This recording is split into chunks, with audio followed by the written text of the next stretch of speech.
နေရာအသစ်တွေကိုနေတဲ့အခါမှာလိုက်တာကျင့်သုံးတဲ့အချက်ကလေးကိုမြတ်စွာဘုရားဟောတာအဲ့ဒီဒေသဧရိယာမှာရှိတဲ့နတ်တွေကိုမမြင်ရတဲ့တ attva တွေကိုအမြပေးဝေပါတဲ့ကုသိုလ်ကောင်းမှုကိုသူတို့စီကိုရည်ညွှန်းပါတဲ့ဒါဖြင့်ရည်ညွှန်းရင်ဘယ်လိုအကျိုးရှိလို့ဆိုလို့ရှိရင်နတ်တွေဆိုတာအခုခေတ်တော့အဲ့လိုမလုပ်ဘဲနဲ့အုံသီးဆွဲတာတို့ဘာလို့လောက်ချတာပေါ့နော်မြတ်စွာဘုရားကအမြဝေဖို့ပြောတယ်မြဝေကုသိုလ်ကောင်းမှုလုပ်ရင်မြဝေခုနကပဲတရားဝဲအစမှာနတ်တွေဖိတ်တာကြားလိုက်တယ်လှုပ်တင်လှုပ်ထိုက်တဲ့ကိစ္စတခုပဲနော်တရားနာလာဖို့ဆိုတာနတ်တွေကိုဖိတ်လိုက်တယ်လေဒါလှုပ်တင်လှုပ်ထိုက်တာမြင်ရသည်ဖြစ်စေမမြင်ရသည်ဖြစ်စေမိမိတို့ရဲ့ဆန္ဒကိုထုတ်ဖော်ပြောကြားခြင်းဟာမှန်ကန်တယ်လို့ဒီလိုပြောအောင်သမန္တာစက္ကဝါလီသူအတ္တရာကိစ္ဆံတုဒေဝတာဆိုတာဒါအဓိပ္ပာယ်ပဲတူတူပဲပေါ့နော်နတ်တွေကိုဖိတ်လိုက်တယ်အဲ့တော့မြတ်စွာဘုရားကသူဏိဒဝတ္တကာရတို့ကိုတရားဟောတာနေရာအသစ်နေပြီဆိုရင်ကုသိုလ်ကောင်းမှုတစ်ခုလုပ်ပါတဲ့လုပ်ပြီးရင်နတ်တွေကိုအမျှဝေပါအဲ့လိုအမျှဝေလို့ရှိရင်ဘယ်လိုအကျိုးကျေးဇူးတွေဖြစ်နိုင်တာတော့လို့ဆိုတော့မြတ်စွာဘုရား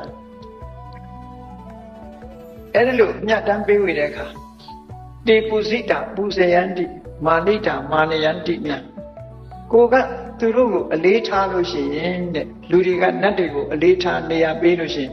ကိုယ့်ကိုလည်းပြန်ပြီးတော့အလေးထားနေရာပေးလာနိုင်တယ်ဒါအတုံးလက်ဆိုတာရှိတယ်လေနေရာဒေသတစ်ခုကိုရောက်လာလို့ရှိရင်မိတ်ဆက်ရတယ်မဟုတ်လားအိမ်သားနေချင်းနေနဲ့မိတ်ဆက်တယ်မိတ်ဆက်ပြီးတော့မိတ်ဆွေခွဲကြအဲ့ဒါလိုပဲနေရာအသစ်တွေမှာနေပြီဆိုလို့ရှိရင်နတ်တွေနဲ့မိတ်ဆွေခွဲတယ်ဘောဘော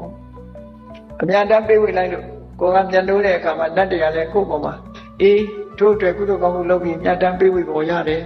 ငါတို့လည်းမသိပေမဲ့လို့တို့အကျိုးလိုလားတဲ့ပုဂ္ဂိုလ်တွေပဲလို့စိတ်ထဲမှာဖြစ်တာပြီလူတွေကိုစောင့်ရှောက်လာတယ်တဲ့မာတာပုဒ္ဒံဝဩရတံ